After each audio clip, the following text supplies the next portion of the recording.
বাংলাদেশের বাইরে পৃথিবীর বিভিন্ন প্রান্তে যেখান থেকে চ্যানেলে দেখছেন আপনাদের সকলকে সাদর আমন্ত্রণ তৃতীয় মাত্রা দেখবার জন্য। আর তৃতীয় মাত্রায় কথা বলবার জন্য আমার আজকের অতিথি বায়ে বসা আছেন উন্নয়ন অন্বেষণের চেয়ারপারসন এবং ঢাকা বিশ্ববিদ্যালয়ের শিক্ষক অধ্যাপক ডক্টর রাশেদ আল মাহমুদ তিতুমির। আমার ডানে রয়েছেন federation of Bangladesh chamber of commerce and industry এপিসিসির পরিচালক এবং বিভিন্ন চেম্বারের সঙ্গে বিভিন্ন সময়ে নানান পদে গুরুত্বপূর্ণ দায়িত্ব থেকে কাজ করছেন আব্দুল হক।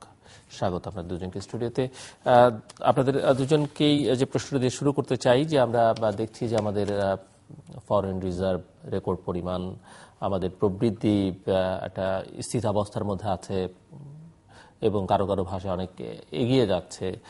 আমরা ইতিমধ্যেই বিশ্বব্যাংকের যে মানদণ্ড, সেই মানদণ্ড অনুযায়ী নিম্ন মধ্যম আয়ের দেশে উপনীত হয়েছে, যদি আনুষ্ঠানিকভাবে এখন পর্যন্ত সেটি ঘোষণা করা হয়ে থাকেনি। ঠিক সেরকম একটি দেশের মানুষ এখন সমুদ্রে ভাসছে এবং রিফিউজি হিসেবে তারা কোথায় আশ্রয় পাবে, যদিও কেউ কেউ আশ্রয় দেবার কথা বলেছে, হয়তো বছর খানেকের জন্য মালয়েশিয়া আশ্রয় দেবে, এরকম মানে এইরকম একটি দেশের মানুষের এই যে অবস্থা, এটি কি কারণে মনে হয় যে আমরা যে চিত্রগুলো, ফ্যাক্টস ফিগারগুলোর কথা বলছি অর্থনৈতিক উন্নয়নের সূচক হিসেবে, সেগুলো ঠিক নয়, নাকি এরকম একটা এখানে সেগুলো ঠিক আছে কিন্তু শাসনের এমন কোনো দুর্বলতা আছে যেখানে মানুষ কমফোর্ট ফিল করে না, নাকি আমাদের জনসংখ্যার ভারে আমরা এতটাই নুব্ধ যে সবার দিকে নজর ঠিক মতো দিতে পারছি না? রাশেদ আল মাহমুদ তিতুমির, আপনি যে বিষয় নিয়ে শুরু করেছেন তার কিন্তু বহু মাত্রা আছে এবং সেইগুলোকে অনেকগুলো বিষয়ের আপনি অবতারণা করেছেন। প্রথমে হচ্ছে যে অর্থনৈতিক সূচকের গতি প্রকৃতি, দ্বিতীয় হচ্ছে যে মানুষ কেমন আছে এবং শাসন ব্যবস্থা আমাদের কোথায় আছে। তো এইভাবে যদি আমরা চেষ্টা করি, প্রথম ভাগে আমরা চেষ্টা করতে পারি যে আসলে আমরা কোথায় অবস্থান করছি। আমরা নিঃসন্দেহে একটা পরিমাণগত অগ্রগতি সাধিত হয়েছে গত বেশ প্রায় এক দশকেরও বেশি সময় ধরে এবং সেটা অগ্রযাত্রা অব্যাহত আছে। প্রশ্ন হচ্ছে যে আমরা আসলে আমাদের কাঙ্ক্ষিত অগ্রগতি অর্জন করছি কিনা। কারণ প্রশ্নটা হচ্ছে যে আমরা কি অবস্থায় আছি, তার চেয়ে বড় জিনিস হচ্ছে যে আমাদের যে পটেনশিয়াল আছে সেইটা আসলে আমরা অর্জন করতে পারছি কিনা। এখন যদি আপনি সাম্প্রতিককালে যে কোনো অর্থনৈতিক সূচকগুলো নিয়ে আলোচনা করেন তাহলে কতকগুলো তথ্য এবং আপনি অনুসিদ্ধান্ত যেতে পারেন। তথ্যগুলো যদি দেখেন তাহলে দেখবেন যে হচ্ছে যে 2010 থেকে এই যে 14-15 কাল পর্যন্ত আমরা লক্ষ্য করছি যে মোট দেশজ উৎপাদন সেটা হচ্ছে যে 6% মধ্যে আছে।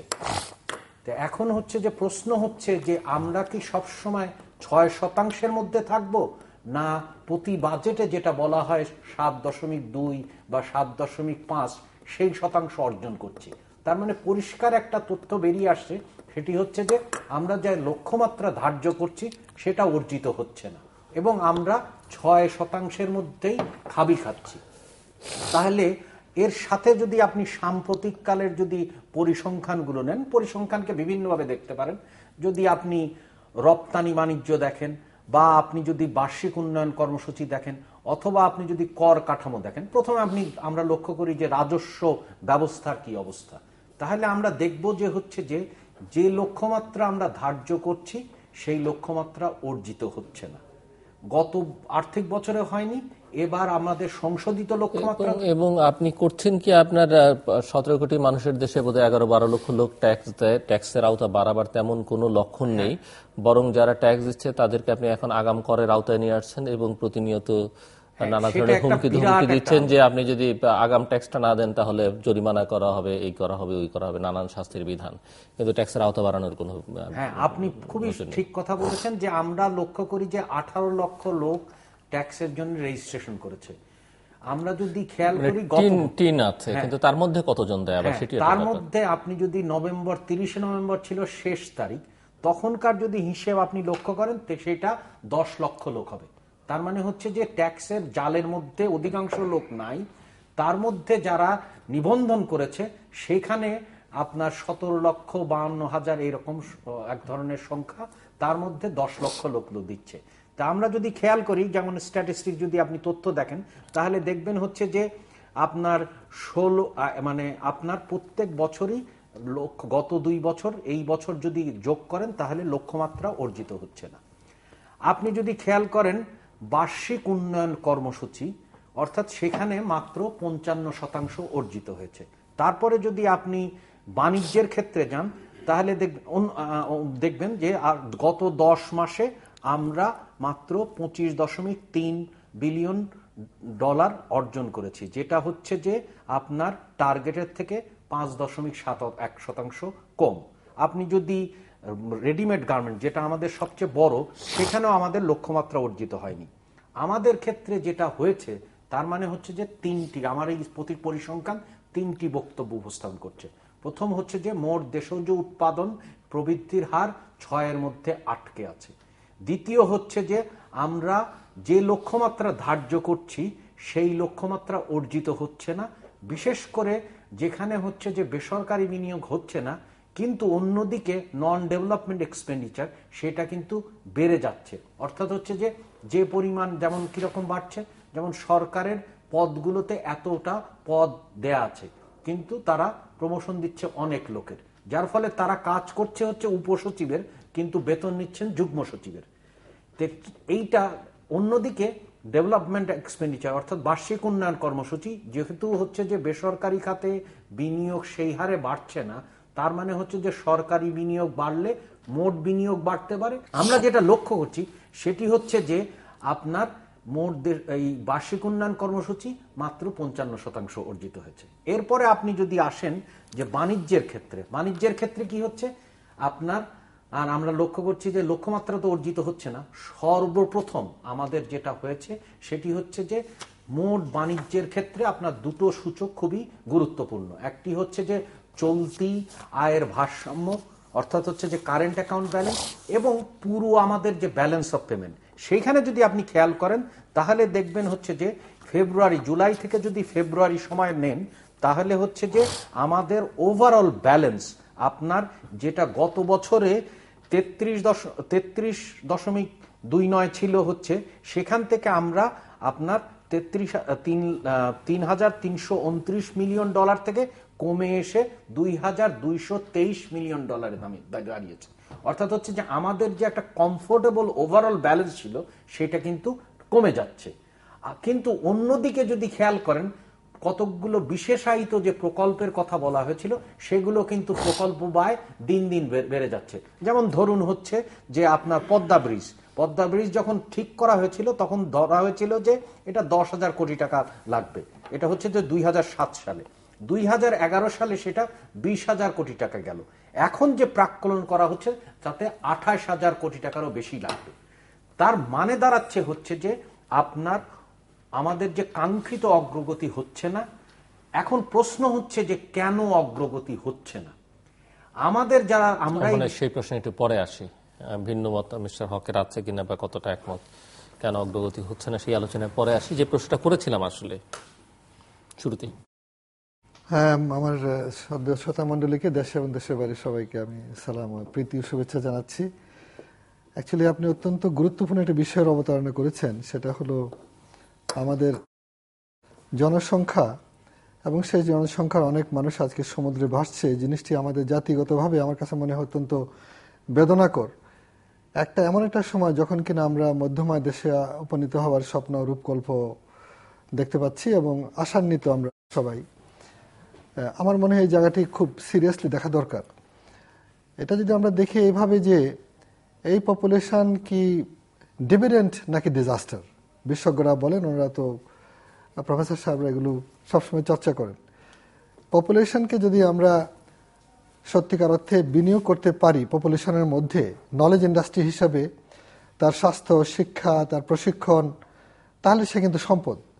আর যদি তার দিতে না পারি তাহলে কিন্তু সে অবশ্যই বোঝা। এবং তারই পরিণাম আমরা দেখতে পাচ্ছি যে অনেক মানুষ, হয়তো অনেকেই বাংলাদেশের নয়, অনেকগুলো মিয়ানমারের মানুষ, বার্মার রোহিঙ্গা যারা বলে থাকি, তারা হয়তো অনেক বেশি, কিন্তু বাংলাদেশ থেকেও কিন্তু অনেক লোক উত্তরবঙ্গ থেকে কিংবা দক্ষিণবঙ্গ থেকে যাচ্ছে এবং একটা দালাল গোষ্ঠী প্রলোভন দেখে তাদেরকে নিয়ে ভয়ঙ্কর এক বাণিজ্য তো সৃষ্টি করেছে।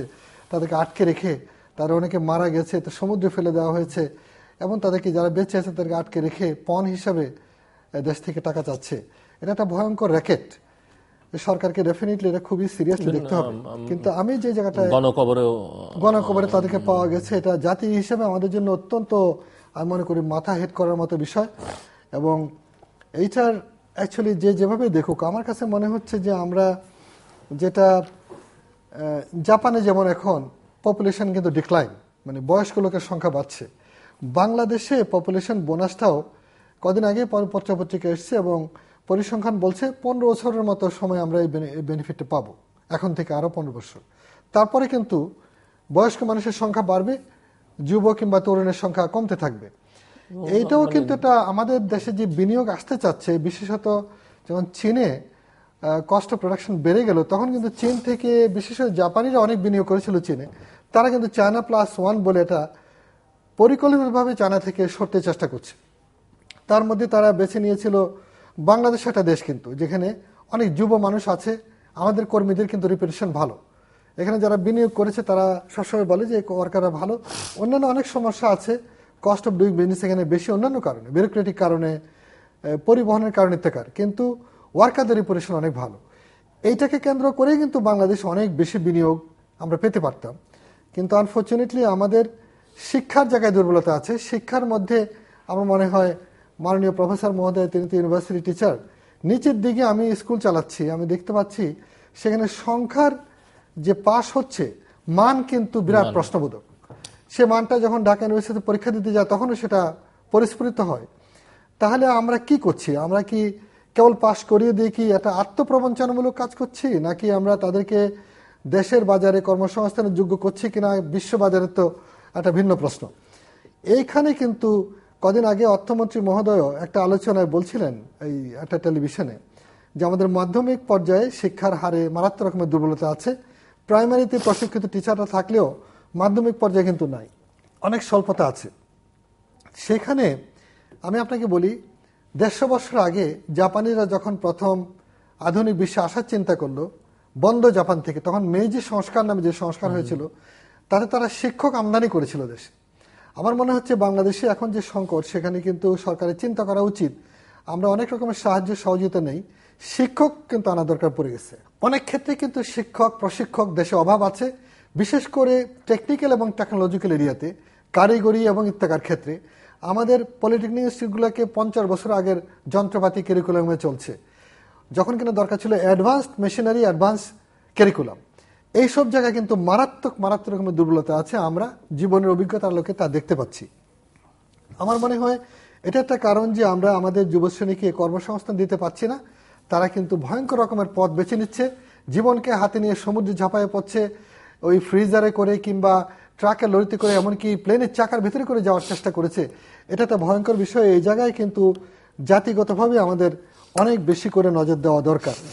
তারপরে হলো যে অর্থনৈতিক উন্নয়ন বনাম সুখের যে ব্যাপারটা, ডেফিনেটলি মানুষকে সুখ, আমাদের দেশে মানুষ কিন্তু অল্পতে তুষ্ট, সাধারণ মানুষরা কিন্তু খুব বেশি চাহিদা তাদের ছিল না, ডাল ভাতের কথাই বলা হয়ে থাকে, এবং তারা কিন্তু তাতে তুষ্ট ছিল। যেমন ভুটানের জাতীয় ফিলসফি হচ্ছে গ্রস ন্যাশনাল হ্যাপিনেস, জিএনপি। তার নিশ্চয়তা কি যে মানুষ কেবল অর্থনৈতিক উন্নতি দিয়ে সুখী হয় না, মানুষের জন্য তার কর্মের নিশ্চয়তা, প্রফেশনের, কৃষককে কৃষিকাজ করে চলতে পারবে কিনা সেই নিশ্চয়তা, এবং তার পরিবেশ, প্রকৃতি ইত্যাকার বিষয়গুলো, মানে সামাজিক শান্তি, রাষ্ট্রীয় শান্তি, তার আইনগত অধিকার, বিচারিক অধিকার ইত্যাকার বিষয়গুলো কিন্তু সুখের সাথে সম্পর্কযুক্ত। অনেক কম পেয়েও কিন্তু আমাদের ওয়ার্কাররা, সাধারণ মানুষরা কিন্তু সন্তুষ্ট থাকে। কিন্তু এই সামাজিক সূচকগুলোর অবস্থা কি, সেটা একটা বড় বিষয়। তো সেইখানে বাংলাদেশের জন্য এখন কিন্তু একটা বিশাল সময়, যখন জাপানিরা বলেছে যে আগামী 10 বছর আমাদের জন্য অত্যন্ত গুরুত্বপূর্ণ, যখন কিনা এই আমাদের জ্বালানি, বিশেষ করে আমাদের গ্যাস কিন্তু শেষ হয়ে যাবে, তখন আপনাদেরকে কিন্তু ইন্ডাস্ট্রি চালাবার জন্য এই এলএনজির মতো আমদানি করতে হবে, যার এখনকার মূল্য থেকে 12 গুণ প্রায় মূল্য বেশি। এই মূল্য আপনি কোত্থেকে দেবেন? অর্থাৎ এইটা যোগানের জন্য আমাদের ব্যাপক ত্বরিত কিক স্টার্ট ইন্ডাস্ট্রিয়াল ডেভেলপমেন্ট দরকার। সেজন্য দরকার ছিল কি, সামাজিক অবকাঠামো এবং ভৌত অবকাঠামোতে ব্যাপক পরিবর্তন, ব্যাপক সংস্কার, ব্যাপক রকমের প্রস্তুতি, মেসিভ ইনফ্রাস্ট্রাকচারাল ডেভেলপমেন্ট, মানে বিলিয়নস অফ ডলার ইনভেস্টমেন্ট। এইটার জন্য যে কর্মযোগ্য যে প্রস্তুতি, দেখা যাচ্ছে যে জায়গার টাকা অপটিক ফাইবারে ব্যবহারই করতে পারে না, ফেরত যাচ্ছে। তার মানে অর্থমন্ত্রী কিন্তু, মাননীয় অর্থমন্ত্রী স্বীকার করেছেন সেদিন যে আমাদের টাকা আছে, খরচ করতে পারছি না। আমাদের প্রফেসর সাহেব বলেছেন যে টাকা খরচ হচ্ছে, কিন্তু তার সেটা খরচ হচ্ছে, বিনিয়োগ হচ্ছে কিনা আমি এটা প্রশ্ন করতে চাই ওকে। খরচের গুণগত মান কেবল স্যালারি কিংবা তার গুণগত ইয়েটা কি? মানুষ কি কর্মসংস্থান পাবে? আমার যে বেকার যুবকেরা সমুদ্রে ঝাঁপিয়ে পড়ছে তাদেরকে কি আমি কর্মসংস্থান দিতে পারবো? তাকে কি এমপ্লয়মেন্ট দিতে পারবো? তাকে ভাতা দিতে পারবো? সেরকম খরচ হচ্ছে নাকি কেবল আমি মানে যাকে বলা হয় অপচয় করছি? এইসব ব্যাপারগুলো অত্যন্ত গুরুত্বপূর্ণ।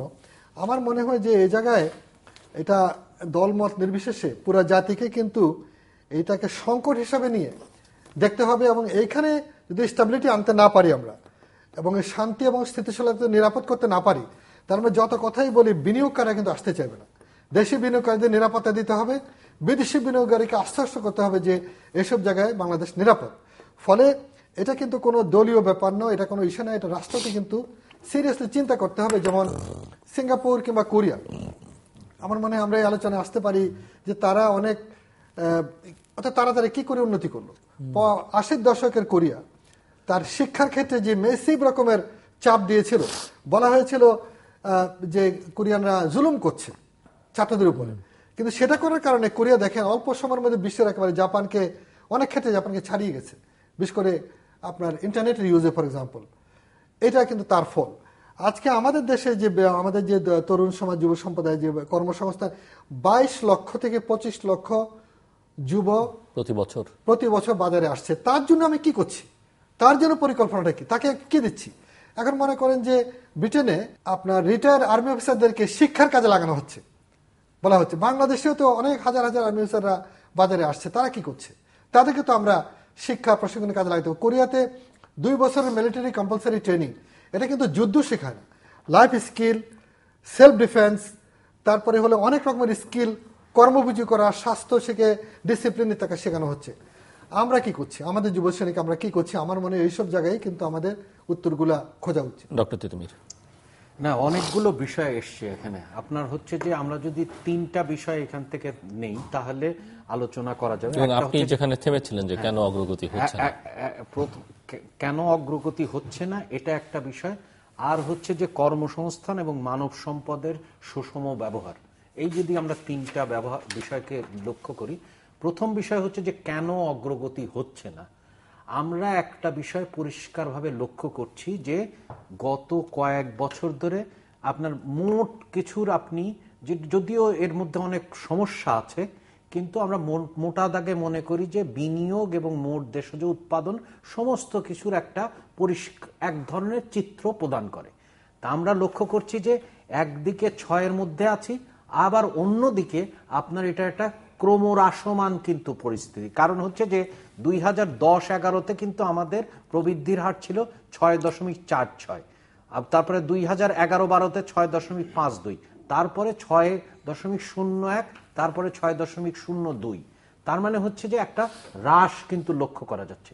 প্রশ্ন হচ্ছে যে কেন এই ঘটনা ঘটছে, কেন বিনিয়োগ আসছে না? এটা আপনি এই প্রশ্নকে খুব সোজা কায়দায় বোঝা যায়। যে কোনো ব্যবসায়ী, উনি যেমন ব্যবসায়ী, ওনাকে যদি জিজ্ঞেস করেন আপনি তখনই বিনিয়োগ করবেন যদি বিনিয়োগে আস্থা পান।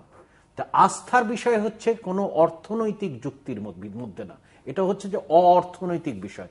অর্থাৎ হচ্ছে যে বিনিয়োগটা হচ্ছে না এই কারণেই সবাই পরিষ্কার করে বলছে যে তারা এক ধরনের রাজনৈতিক নিশ্চয়তা চায়। এক রাজনৈতিক নিশ্চয়তা দিতে পারে কিন্তু রাজনৈতিক প্রশ্ন। তার মানে হচ্ছে যে আপনাকে পরিষ্কারভাবে এটাকে ধরতে হবে যে বর্তমানে যে অর্থনৈতিক পরিস্থিতি বিরাজমান, তার সেই প্রশ্ন হচ্ছে রাজনৈতিক প্রশ্ন, এবং রাজনৈতিকভাবে মোকাবেলা করতে হবে। তার সাথে যেটা আমরা লক্ষ্য করছি, এবং সেটা আরো ভবিষ্যতে যদি এই পরিস্থিতি চলে এবং আমরা যদি মোকাবেলা না করি, তাহলে বাংলাদেশের যে পটেনশিয়াল আছে তার জন্য এক ধরনের ভয়ঙ্কর পরিস্থিতি হবে, এবং সেই বিষয় নিয়ে পরিষ্কার আলোচনা করা দরকার। সেটি হচ্ছে যে প্রতিষ্ঠানগুলো ভেঙে যাচ্ছে। আপনার যদি এই প্রতিষ্ঠান কিন্তু 2 ধরনের, একটা হচ্ছে যে আপনার আনুষ্ঠানিক সংগঠন, আর একটা হচ্ছে যে অনানুষ্ঠানিক ব্যবস্থা, অর্থাৎ হচ্ছে মূল্যবোধ বা এই ধরনের। আপনি যদি খেয়াল করেন আনুষ্ঠানিক যে সংগঠনগুলো আছে সেই সংগঠন হচ্ছে যে আপনার সরকারি কর্মসংস্থান হতে পারে, সেই সংস্থা হচ্ছে বিচার ব্যবস্থা হতে পারে, সেই সংস্থা হচ্ছে যে ব্যবসায়ীদের যে প্রতিষ্ঠানগুলো, যেমন ব্যাংকের। আমরা অর্থনীতির লোক হিসেবে আমি কি লক্ষ্য করছি, যে আমাদের বলা হচ্ছে যে বাংলাদেশের আইন অনুযায়ী একটা পরিবারের থেকে 2 জনের বেশি ব্যাংকে পরিচালক থাকতে পারবেন না। আমরা লক্ষ্য করছি এটা আইনের বিষয়, কিন্তু আমরা লক্ষ্য করছি কোনো পরিবারের থেকে 7 জন থাকছেন, কোনো ব্যক্তি বিভিন্ন কায়দায় 2-3টা ব্যাংকের মালিক হচ্ছেন। তার মানে কি, আবার একই সাথে আমরা লক্ষ্য করছি যে ব্যাংক ব্যবস্থায় প্রচুর পরিমাণে অচল অর্থ রয়ে গেছে, এবং সাথে সাথে আপনার ক্লাসিফাইড খেলাপি ঋণের পরিমাণ বেড়ে যাচ্ছে। তার মানে একটা অসুস্থ প্রতিষ্ঠানিক ব্যবস্থা আমরা লক্ষ্য করছি।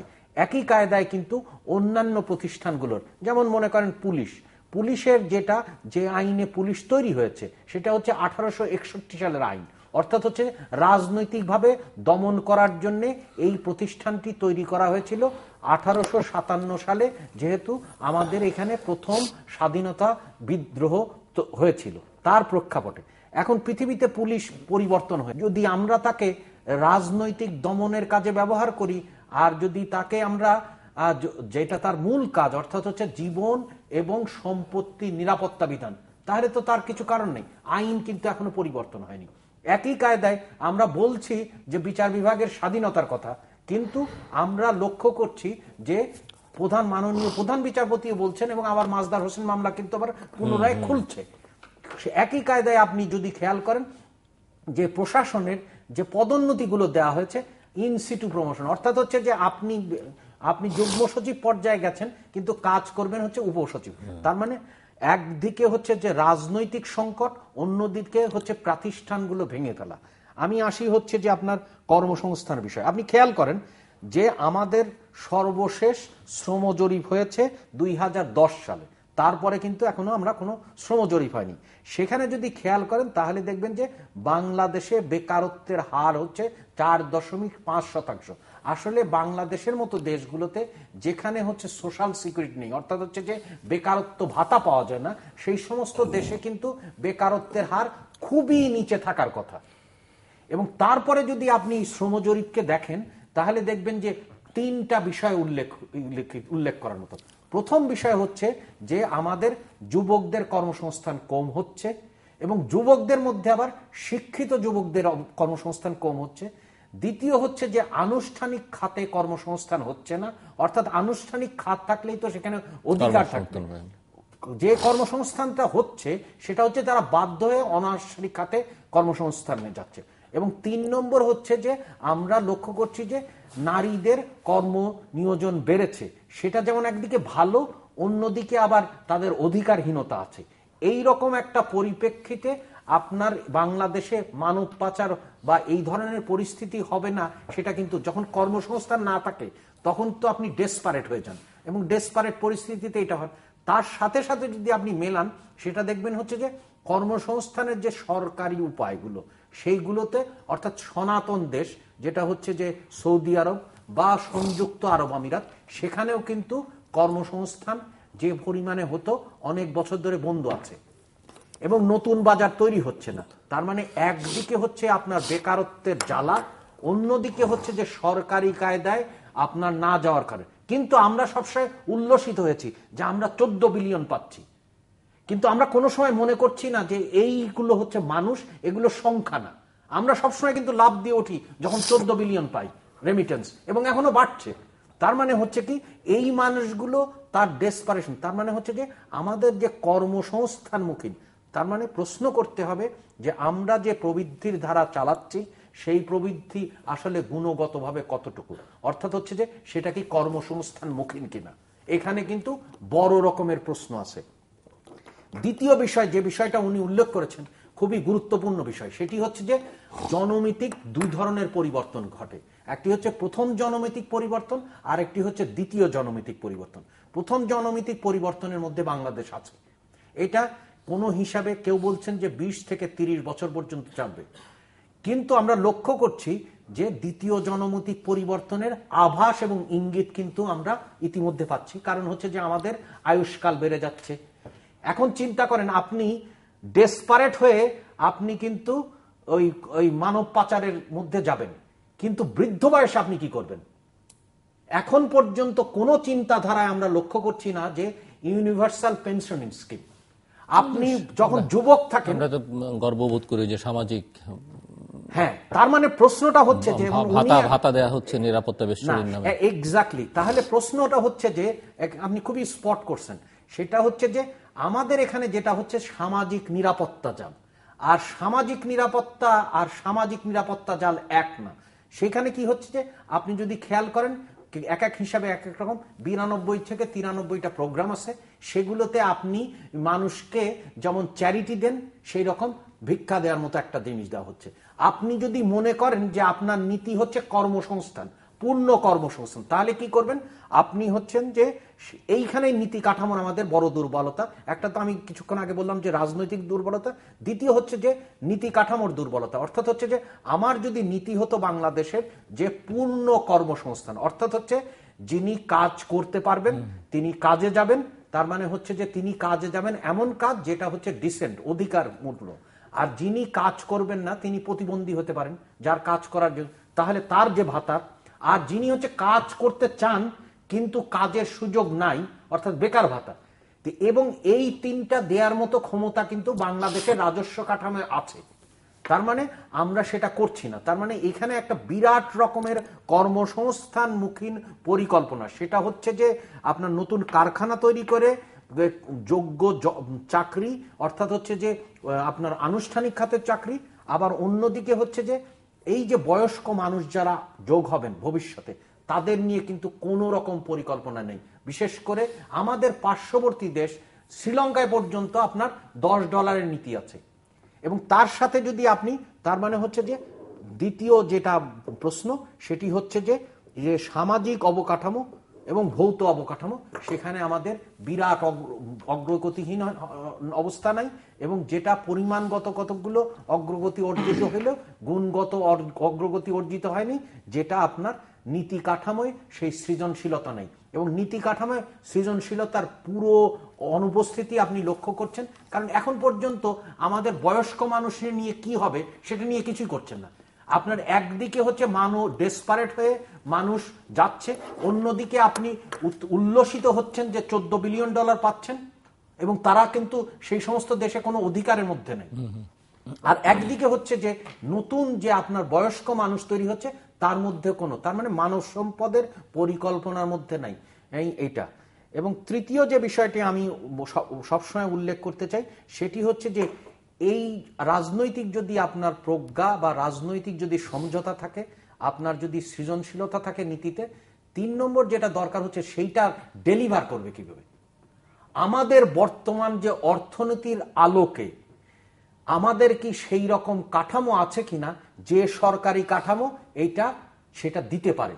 আমার বিষয় হচ্ছে যে একেবারেই দিতে পারে না, এবং সেটা নিয়ে আমরা আলোচনা করি। মিস্টার আব্দুল হক, আমার মনে অনেকগুলো বিষয়ের অবতারণা হয়েছে। আমি প্রথমে গ্রোথটা দিয়ে বলবো যে মাননীয় অর্থমন্ত্রী সেদিন আলোচনায় স্বীকার করেছেন যে বিদ্যমান প্রেক্ষিতে 6%-এর উপর থেকে 7% টার্গেট করা খুবই কঠিন। সেখানে অনেক অর্থনীতিবিদরা ছিলেন, তারা বিশ্লেষণ করেছেন। কারণ হচ্ছে তিনি বলেছেন যে আমি এই 6%-এর যে এক্সপেন্ডিচারটা করতে হয়, আমাদের সরকারি প্রশাসন বর্তমানে তা করতে পারছে না, টাকা দিলেও করতে পারছে না। তার মানে এখানে যে দুর্বলতাটা আছে আমাদের প্রাতিষ্ঠানিক ইনএফিশিয়েন্সি কিংবা সিস্টেমের যে দুর্বলতা, এখানে বড় সংস্কার দরকার ছিল।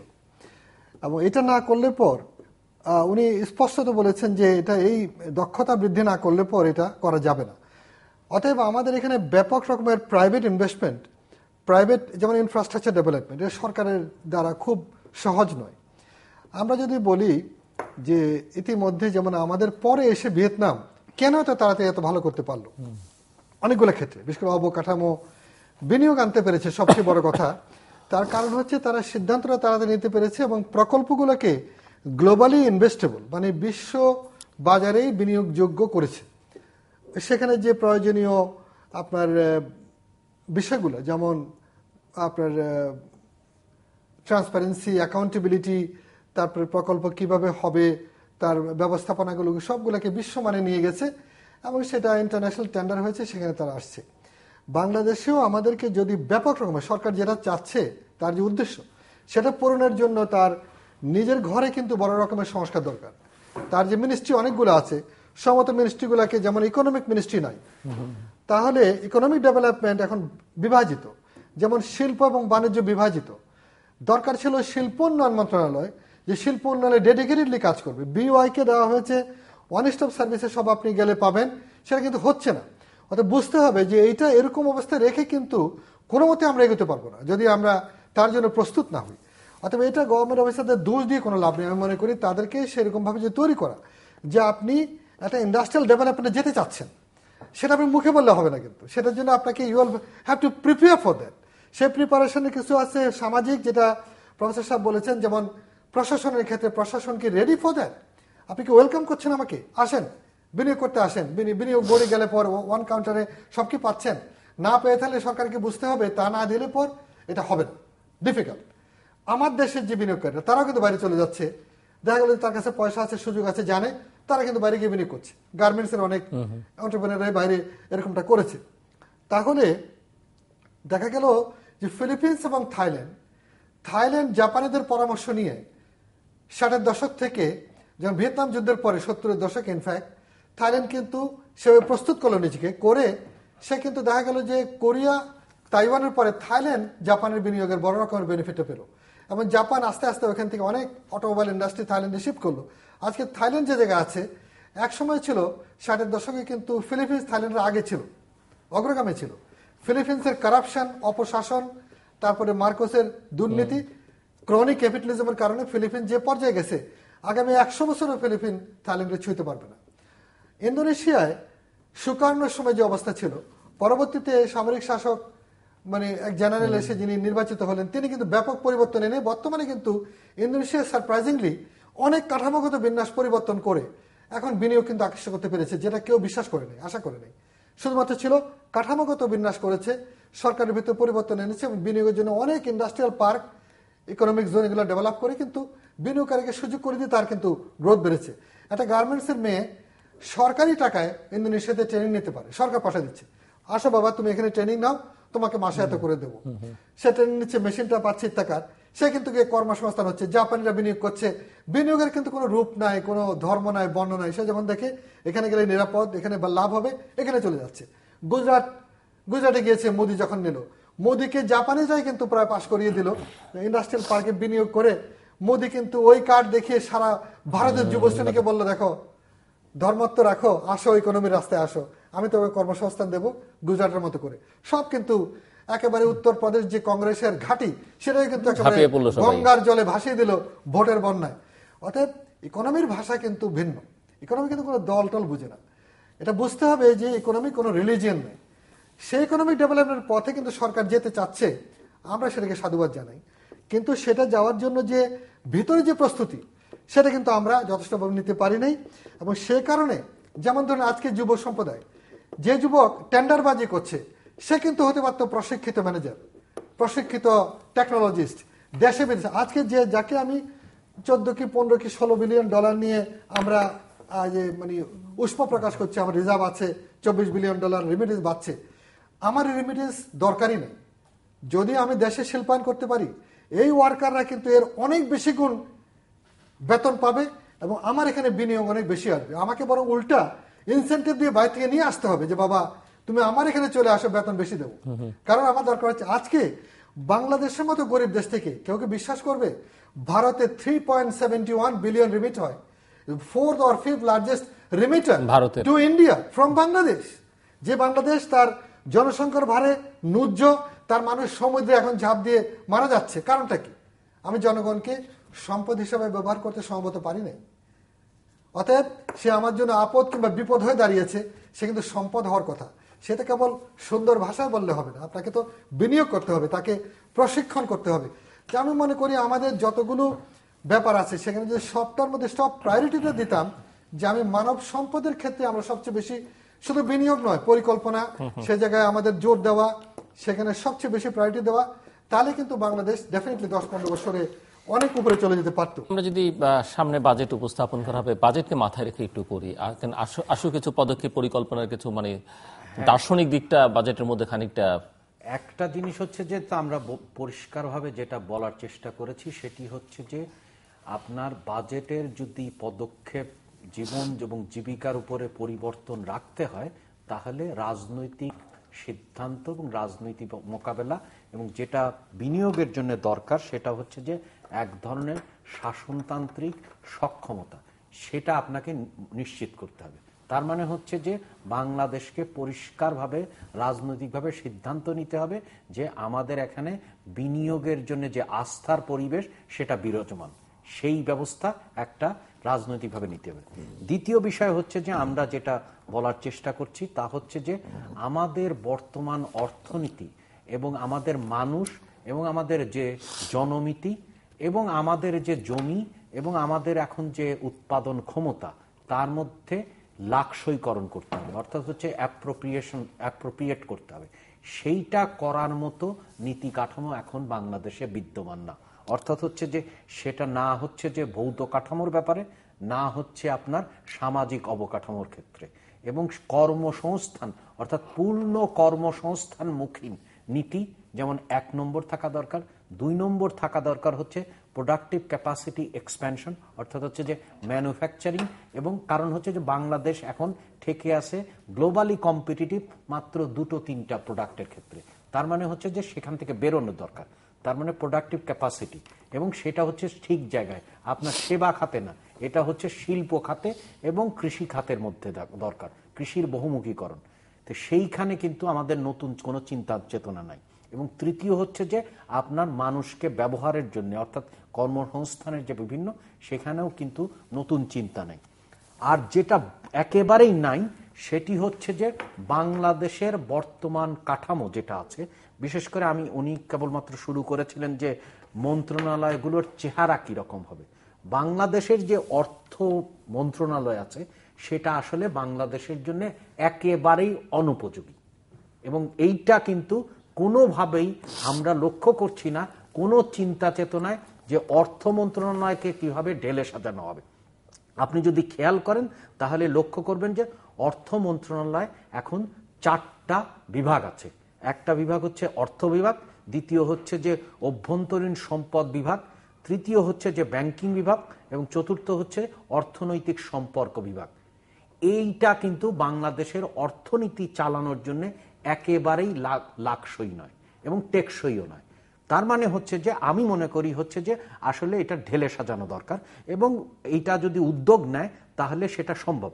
আমি মনে করি যে আসলে বাংলাদেশের যে বর্তমান অর্থনীতি দাঁড়িয়েছে এবং ভবিষ্যতে আমরা যে স্বপ্ন দেখি, তাহলে প্রথম দেখা দরকার হচ্ছে যে আমাদের যে অর্থ বিভাগ সেটাকে ঢেলে সাজিয়ে আমি মনে করি যে 6টা বা 7টা বিভাগ করা দরকার। প্রথম বিভাগ হচ্ছে যে আমাদের যে অর্থ বিভাগকে এখন আসলে যে আপনার অর্থ এবং ট্রেজারি যে ম্যানেজমেন্ট সেটা করতে হবে, কারণ আমাদের দিন যত যাবে আমরা বন্ড মার্কেটে যাব, অন্যান্য বিষয়ে যাব এবং ঋণ ব্যবস্থাপনায় যাবে। তার মানে হচ্ছে যে প্রথম কাজ হচ্ছে যে অর্থ বিভাগকে আপনার এইখানে নিয়ে আসা। দ্বিতীয় যে বিষয়টি হচ্ছে যে আমাদের এখানে যে অভ্যন্তরীণ সম্পদ বিভাগ আছে সেটা আসলে দুটো কাজ করে, লোকজন হেসে বলে। একটা হচ্ছে যে কারোর ট্রান্সফার করে, আর একটা হচ্ছে যে ছুটির তালিকা ঘোষণা করে। আমাদেরকে যদি বর্তমানের কায়দায় চলতে হয় তাহলে একটা রাজস্ব বিভাগ দরকার হবে। তার কিন্তু দুটো কাজ, একটা হচ্ছে যে রাজস্ব আয় বাড়াতে হবে, কারণ দিন যত যাবে তত কিন্তু আমাদের বিদেশি আপনার হচ্ছে যে সাহায্য পাওয়া যাবে না, আমাদেরকে অভ্যন্তরীণ সম্পদ সংগ্রহ করতে হবে। সেটা যদি করতে হয় তাহলে আমাদের রাজস্ব বিভাগ দরকার। এবং রাজস্ব বিভাগের আরেকটা কাজ হবে, যে কাজ আমরা তত দেখি না, সেটি হচ্ছে যে বাংলাদেশের আসলে আপনার কোন জায়গায় কর অব্যাহতি যাবে, কোন জায়গায় আসলে আপনার ভর্তুকি যাবে, সেই ক্ষেত্রেও রাজস্ব, তার মানে রাজস্ব বিভাগের দুটো মূল কাজ থাকবে। কাকে সুযোগ সুবিধা দেওয়া হবে বা আপনার ইনসেন্টিভ দেওয়া হবে, সেইটা হচ্ছে যে দ্বিতীয় বিষয়। আর অর্থ বিভাগ যেটা করবে সেটা হচ্ছে যে মূলত ডেট এবং ট্রেজারি ম্যানেজমেন্ট করবে, সেটা ভিন্ন নাম দেওয়া যেতে পারে। 3 নম্বর হচ্ছে যে আমাদের যেটা এখন খুবই জরুরি হয়ে পড়েছে, যে কথা উনি ইঙ্গিত দিয়েছিলেন, আমরা মনে করি যে উৎপাদনশীলতা, ক্ষমতা বর্ধন এবং ভৌত অবকাঠামো বিভাগ করা দরকার। কারণ হচ্ছে যে বাংলাদেশের যে ইকোনমির সাইজ, এখন এই এক্সপেন্ডিচারটা কে করবে? এই এক্সপেন্ডিচার করতে পারে যদি আমাদের একটা প্রোডাক্টিভ ক্যাপাসিটি এবং ফিজিক্যাল ইনফ্রাস্ট্রাকচার ডিভিশন থাকতে হবে, যেটা অর্থ বিভাগের মধ্যে। এবং আরেকটা যে বিষয়টা, কর্মসংস্থানকে যদি আপনি মূল ধরেন বা মানব সম্পদকে, মানুষের অগ্রগতিকে মূল ধরেন, তার মানে হচ্ছে যে আপনার সামাজিক অবকাঠামো এবং সামাজিক উন্নয়ন। কারণ হচ্ছে যে এই যে 52টা আপনি করছেন সেটা তো করা যাবে না, আপনাকে একটা সিস্টেমে আসতে হবে। তার মানে হচ্ছে যে সোশ্যাল সিকিউরিটি। এবং আর একটা জিনিস হচ্ছে যে আমাদের যে বিভিন্ন সরকারি যে প্রতিষ্ঠানগুলো আছে, সেই সরকারি প্রতিষ্ঠান এবং ব্যাংকিং বিভাগ এক জায়গায় যেতে পারে। তার মানে হচ্ছে যে আমাদের যেভাবে তারা বিভাগগুলো সাজানো আছে সেটা যেমন সাজাতে হবে গুণভাবে, এবং তার জন্য তার কার্যক্ষমতা ঠিক করতে হবে, যার চিন্তা কিন্তু নাই। কারণ আমাদের এখানে যে ব্যবস্থাটা আছে সেই ব্যবস্থাটা হচ্ছে যে 60 এবং 70 দশকের চিন্তা। তখন চিন্তা ছিল হচ্ছে কি, এই সমস্ত দেশগুলোর অভ্যন্তরীণ সম্পদ জোগাড় করার কোনো ক্ষমতা নেই, এরা কিছু আর বিদেশ থেকে আমরা বৈদেশিক সাহায্য আসবে, এই দুটো দিয়ে, যেটা আমরা অর্থনীতির ভাষায় বলতাম যে ডুয়াল গ্যাপ। এখন আমাদের যারা এই সমস্ত পদ এবং পদবিতে আছেন বা তারা কিন্তু সেই পুরনো আমলের জমানার মানুষ। তারা বর্তমান অর্থনীতির আলোকে যে আমাদের যে কাঠামো পরিবর্তন করা দরকার সেটার ব্যাপারে একেবারেই তাদের মধ্যে আমরা চিন্তা দেখছি না। এবং দ্বিতীয় যে বিষয়টা আমরা একেবারেই দেখছি না, আপনি যদি মনে করেন যে ব্রিটেনে সেখানে 2 জন ক্যাবিনেট মিনিস্টার হচ্ছে ট্রেজারি করে, অর্থাৎ হচ্ছে একজন চ্যান্সেলর অব এক্সচেকার আর একজন হচ্ছে আপনার চিফ ট্রেজারি সেক্রেটারি, এবং প্রতিমন্ত্রী পর্যায়ের সময় বেসময় 4 থেকে 5 জন থাকেন। আমাদের এখানে একজন অর্থ মন্ত্রণালয়ের দায়িত্বে থাকেন। এবং পার্শ্ববর্তী ভারতে যদি যান তাহলে এক রাজস্ব যে এনবিআর আছে তার কাস্টমস বা আয়করেই 6 থেকে 7 জন হচ্ছে সেক্রেটারি পদমর্যাদার লোক থাকে। তার মানে হচ্ছে যে একদিকে আমাদের পুরো ব্যাংক অর্থ মন্ত্রণালয়, আমি একটা উদাহরণ দিলাম, এরকম আরো উদাহরণ দেওয়া যাচ্ছে, সেইখানে যেমন হচ্ছে যে ব্যুরোক্রেটিক অর্থাৎ হচ্ছে আমলাতান্ত্রিক পর্যায়ে যেমন পুনর্গঠন দরকার এবং তাদের রুলস অফ বিজনেসে পরিবর্তন আনা দরকার, সাথে সাথে আপনাকে এস্টাবলিশ করতে হবে এইটার পলিটিক্যালি অথরিটি। সেই জন্য এক অর্থমন্ত্রী আসলে সম্ভব না, বা একজন প্রতিমন্ত্রীও সম্ভব না। আপনি যদি ন্যূনতম 2 থেকে 3 জন থাকা দরকার। কিরকম, যে একজন হচ্ছে আয় বিভাগগুলো দেখবেন আর একজন ব্যয় বিভাগগুলো দেখবেন, এবং তাদের ক্লিয়ার জব ডিসক্রিপশন থাকা দরকার, যে পরিষ্কারভাবে উল্লেখ করতে হবে প্রতিমন্ত্রী তিনি এই কাজ করেন। প্রতিমন্ত্রী আমরা অনেক সময় লক্ষ্য করেছি যে কোনো প্রতিমন্ত্রী জীবনে কোনোদিন অফিসেই যাননি। তার মানে হচ্ছে যে অর্থ মন্ত্রণালয়ের এইরকম পরিষ্কার। একই কায়দায় যেটা আপনার দ্বিতীয় যে সংস্কারের দরকার সেটি হচ্ছে যে এখন তো সরকারের হাতে অনেক কারখানা নাই, এটা তো বেসরকারি খাতে। তা আপনার বস্ত্র মন্ত্রণালয়, পাট মন্ত্রণালয়, এটার তো দরকার নেই। আবার হচ্ছে যে আপনার বাণিজ্য মন্ত্রণালয় আছে, এটা আমাদের একেবারেই পরিবর্তন করা দরকার, যেটা জাপানের বা দক্ষিণ পূর্ব এশিয়া বা চীনের কায়দায় আমরা যেটা করতে পারি সেটি হচ্ছে যে আসলে ministry of economic and trade affairs. অর্থাৎ হচ্ছে যে আপনাকে শিল্প প্রণোদনা, যেমন অর্থ মন্ত্রণালয় তার একটা ডিভিশন যেটা ভৌত অবকাঠামো দেবে, আর এরা নিশ্চয়তা করবে যে তাদের জন্য বাজার আছে। এই যে বিষয়টা আপনার একেবারেই, তার মানে হচ্ছে যে আমরা এই পরিস্থিতিতে একেবারেই প্রস্তুতিহীন। আমাদেরকে খুব বড় বিষয় হচ্ছে যে আমাদের বাংলাদেশের মানুষ, বিশেষ করে যারা সেই কৃষক বলেন, সেই গার্মেন্টসের শ্রমিক বলেন বা অভিবাসী শ্রমিক বলেন, তারা যে পরিমাণে এগিয়ে গেছে, বাংলাদেশের রাজনৈতিক নেতৃত্ব সে পরিমাণে এগোয় নেই, রাষ্ট্র কাঠামো তো একেবারেই আমাদের সেই পর্যায়ে যায়নি, এবং আমাদের এখানে প্রশাসনে বা রাজনৈতিক নেতৃত্বে এমন ব্যক্তিরা আছেন যাদের মধ্যে আসলে বর্তমানের জন্য লাকসই এবং আগামী বাংলাদেশের জন্য যে কাঠামো দরকার সেটা নিয়ে কোনো রকম চিন্তা আব্দুল হক। হ্যাঁ, আমার মনে হয় খুবই চমৎকার আলোচনা করেছেন প্রফেসর সাহেব। সবগুলো বিষয় উনি আমার মনে হয় দ্বিমত করার কোনো কিছুই নাই। কিন্তু আমি শুরু করব ওনার শেষ কথাটা দিয়ে, যে সংস্কারের কথা বলা হচ্ছে, যে সংস্কারটা ভীষণভাবে দরকার ছিল। আমরা আপনার এই অনুষ্ঠানে অনেক আলোচনা করেছি, বিশেষ করে যখন আপনার কেয়ারটেকার গভর্নমেন্টের সময় বড় রকমের পরিবর্তনের জন্য মানুষ প্রচণ্ডভাবে প্রত্যাশা করছিল এবং একটা ব্যাপক সংস্কার কিংবা পরিবর্তন প্রত্যাশিত ছিল, তখন কিন্তু এই আলোচনাগুলো এসছে। পাবলিক প্রাইভেট বডি করা হয়েছিল, কমিটি করা হয়েছিল, আশা করেছিলাম যে সেগুলোর মাধ্যমে।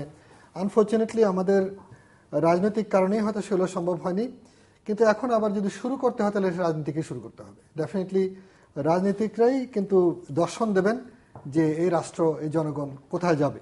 তা আমার মনে হয় সেখান থেকে আসা দরকার যে বিনিয়োগ যদি আপনি চান, বাংলাদেশকে যদি সত্যিকার অর্থে গ্লোবাল সাপ্লাই চেনে সংযোজন করা ছাড়া আমাদের পক্ষে এর চেয়ে বেশি গ্রোথ, স্বয়ং অর্থমন্ত্রী কিন্তু স্বীকার করেছেন, সেটা ডিফিকাল্ট হবে, অর্জন করা অসম্ভব হবে প্রায়।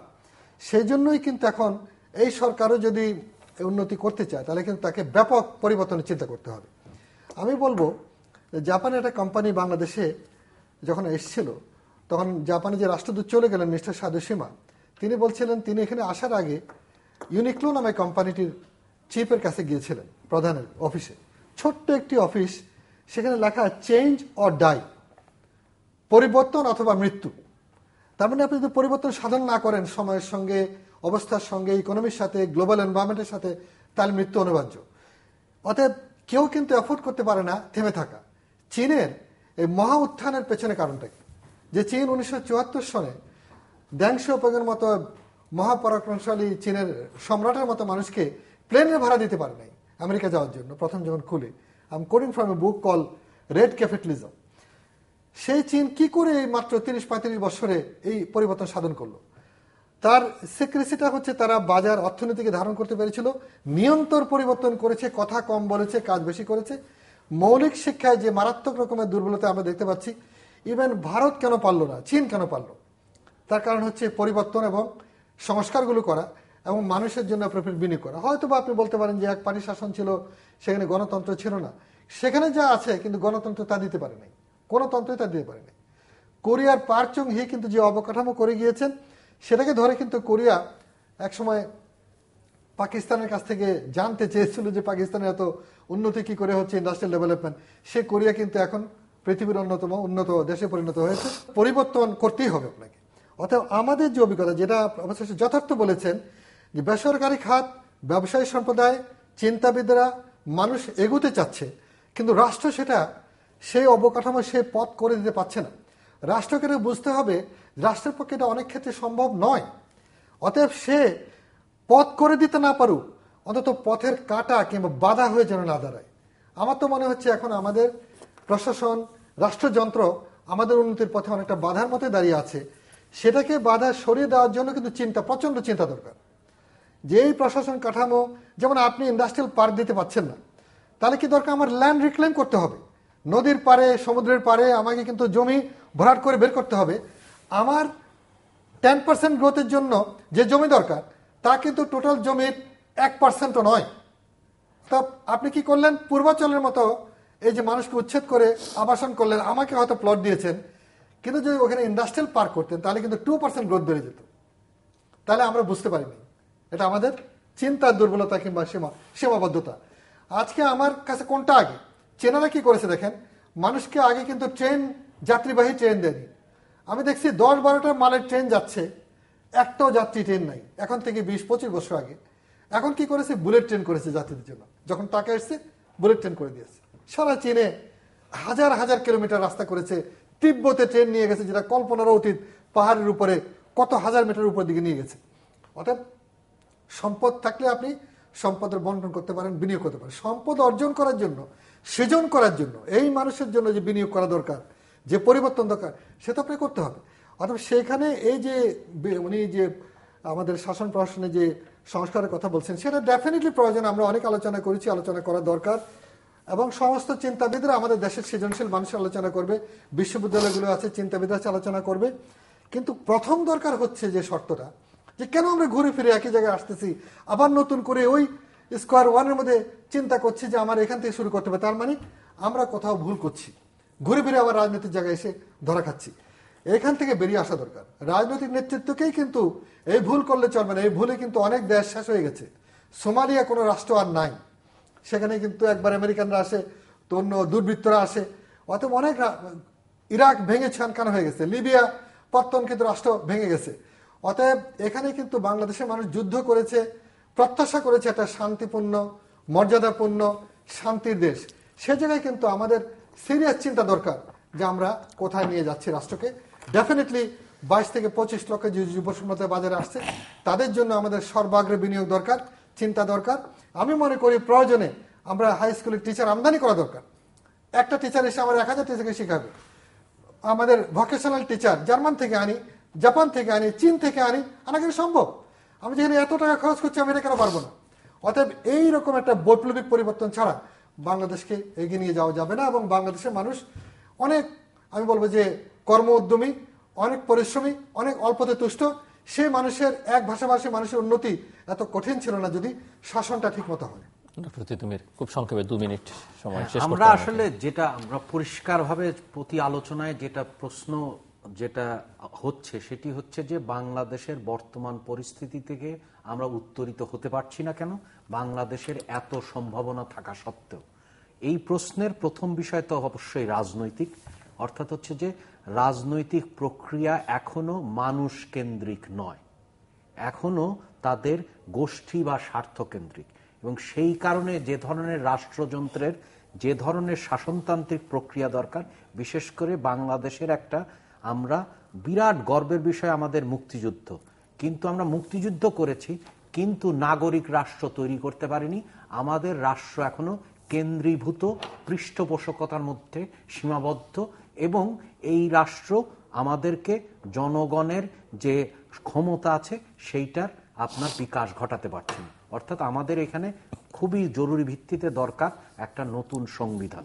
দ্বিতীয় বিষয় আমাদের একেবারেই জানা এবং বোঝা এবং প্রতি মুহূর্তে আমরা তার মুখোমুখি হচ্ছি, সেটি হচ্ছে যে মানুষ হচ্ছে কেন্দ্রে, কিন্তু এই মানুষকে কেন্দ্র করে মানুষের বিকাশ করার জন্যে যে ধরনের নীতি কাঠামো দরকার এবং যে ধরনের সৃজনশীল নীতি কাঠামো দরকার তা একেবারেই অনুপস্থিত, এবং প্রতিষ্ঠানগুলো সেভাবে হচ্ছে না, যার ফলে আজ মানুষ সমুদ্রে ঝাঁপ দিচ্ছে, অথবা সেই মানুষ রাস্তায় বসে আছে চিকিৎসাহীনভাবে মারা যাচ্ছে, অথবা তার ছেলেকে স্কুলে পাঠাতে পারছে না, বা বৃদ্ধ বয়সে তার কোনো জায়গা থাকছে না।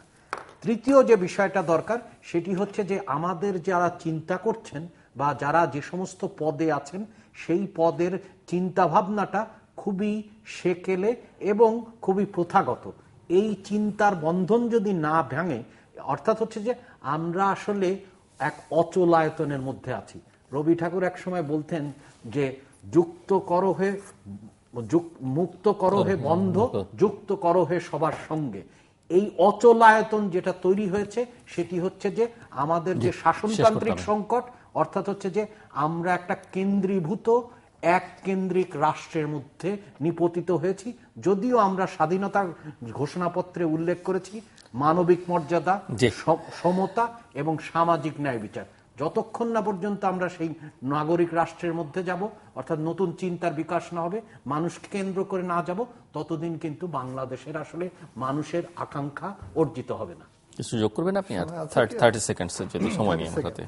ওয়েল, আমার মনে হয় যে ডেফিনেটলি আমি আশাবাদী মানুষ। আমি মনে করি যে বাংলাদেশের মানুষ, যেখানে উপমহাদেশে একমাত্র জাতিরাষ্ট্র যারা একটা যুদ্ধ করেছে, স্বল্প সময়ের জন্য হলেও সেই যুদ্ধ নিয়ে হয়তো অনেক ষড়যন্ত্র, অনেক ধূসরতা হয়েছে, বাট তারপরে আমার বিশ্বাস আমাদের মানুষ এই রাষ্ট্রকে পরিবর্তন করতে পারবে, এবং সেরকম নেতৃত্বই আমাদেরকে দেবেন আমাদের নেতৃবৃন্দ।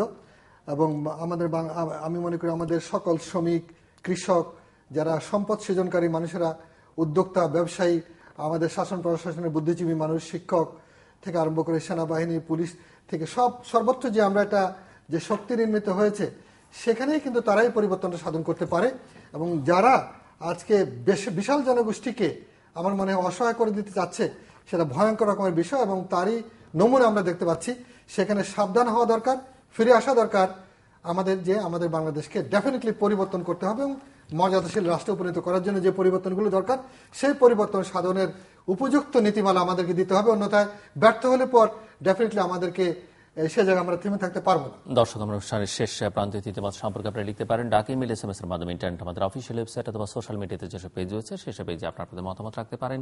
আর আপনাদের মতামতই আমাদের অনুষ্ঠান তৃতীয় মাত্রা আপনি দেখতে পাবেন প্রতি বৃহস্পতিবার এবং শুক্রবার বাংলাদেশে মারা দুটো, বুধবার দুপুর 11:30 এবং শুক্রবার দুপুর 1:05 মিনিটে দেখবেন আমন্ত্রণে মিস্টার আব্দুল হক এবং ডক্টর রাশেদ আল মেহমুদ তিতুমীর। অসংখ্য ধন্যবাদ আপনাদের দুজনকে।